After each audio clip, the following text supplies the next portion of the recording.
আজকে জুলাই অভ্যুত্থানের ১ বছর পূর্তি উপলক্ষে বাংলাদেশ জাতীয়তাবাদী দলের প্রোগ্রামের উপস্থিত সভাপতি এবং অ্যাডভোকেট এবং যারা আমাদের জুলাই শহীদ পরিবার এবং আমাদের জুলাইয়ের যোদ্ধা আহত এবং গুম ও খুনের শিকারের পরিবার উপস্থিত আছেন, তাদের সবাইকে আমি জানাচ্ছি আসসালামু আলাইকুম। আমার নাম সাইমা ইসলাম ফারিন। আমি শহীদ ফারহান ফায়াজের ছোট বোন। আমার ভাই জুলাই বিপ্লবের সময় 18 জুলাই সে শহীদ হয়। সে ছিল ঢাকার প্রথম শহীদ। 18 জুলাই আমরা সবাই একটা পোস্ট দেখেছিলাম, যেখানে আমার আন্টি নাজিয়া খান পোস্ট করেছিল যে this is my Farhan Fayaz, he is dead now, I want justice. তো সেই পোস্টটা মুহূর্তে এত শেয়ার হয়ে গিয়েছিল যে সেই পোস্টটা পুরো বিশ্বকে নাড়িয়ে দিয়েছিল সেই সময়। তো তারপর সেই এক্স গভর্নমেন্ট ইন্টারনেট অফ করে দিতে বাধ্য হয় এবং তারপর সে ইন্টারনেট অফ করে সে গণহত্যা চালায়।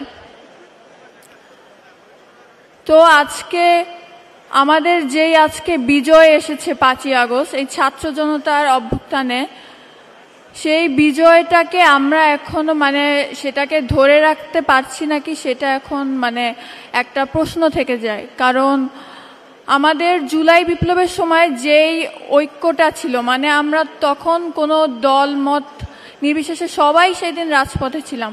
আমাদের মধ্যে কোনো রাজনৈতিক ভেদাভেদ ছিল না, আমাদের মধ্যে কোনো বৈষম্য ছিল না। সেদিন আমরা যে যার যার অবস্থান থেকে একমাত্র আমরা দেখেছি যে সাধারণ জনগণের রক্ত ঝরা দেখে আমরা সেদিন সবাই রাজপথে নেমে প্রতিবাদ করেছিলাম, আমাদের প্রতিবাদ জারি রেখেছিলাম।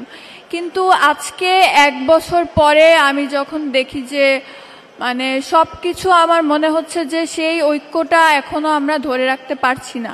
আমরা সবাই যে যার মতো বিভেদ সৃষ্টি হচ্ছে আমাদের মধ্যে। তো এখন এই যে জুলাই বিপ্লবটা আসলো, এটা সবার একটা নতুন আশা ছিল যে এই বিপ্লবের ফলে আমরা কোনো নতুন কিছু দেখতে পাবো। কারণ গত 16 বছর যাবৎ স্বৈরাচারী হাসিনা যেই নির্যাতনগুলো আমাদের সাধারণ মানুষের উপর চালিয়েছিল, সেই যেই নির্বিচারে হত্যা চালিয়েছিল, গুম খুন এবং জুলাই বিপ্লব, সেটার ফসল হচ্ছে আজকে নতুন বাংলাদেশ। কিন্তু এখন আমরা চাই যে এই যত অত্যাচার অপকর্ম করেছে স্বৈরাচারী হাসিনা, সেগুলি সব কিছু যেন বিচার আমরা দেখতে পাই। এবং আমাদের কথা যে বিচারটা খুব দ্রুত দেখতে চাই আমরা, এবং বিচারটা যেন দৃষ্টান্তমূলক হয় এবং ন্যায় বিচার যেন হয়। আর জুলাই বিপ্লবে আমরা দেখেছি যে স্বৈরাচারী হাসিনা পুলিশকে অর্ডার করেছিল যে ছোট ছোট বাচ্চাদের উপর নির্বিচারে গুলি চালানোর জন্য।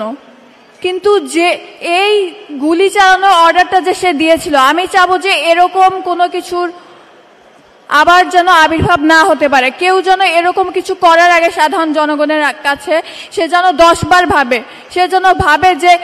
সে যেন মনে রাখে যে জুলাই বিপ্লবে ছাত্র জনতা অভ্যুত্থানটাকে যে আজকে জুলাই বিপ্লবে আমাদের ছাত্ররা যেই অভ্যুত্থান ঘটিয়েছে, সেটার ফসল হচ্ছে আজকে নতুন বাংলাদেশ। তো আমি চাইবো যে বর্তমান সরকারের কাছে যে এই সকল কিছুর বিচার যেন নিশ্চিত হয় এবং আমাদের শহীদরা যেই বৈষম্যহীন বাংলাদেশ চেয়েছিল, একটা শান্তির বাংলাদেশ, সেটা যেন আমরা দেখতে পারি। এটাই আমার আশা। আসসালামু আলাইকুম।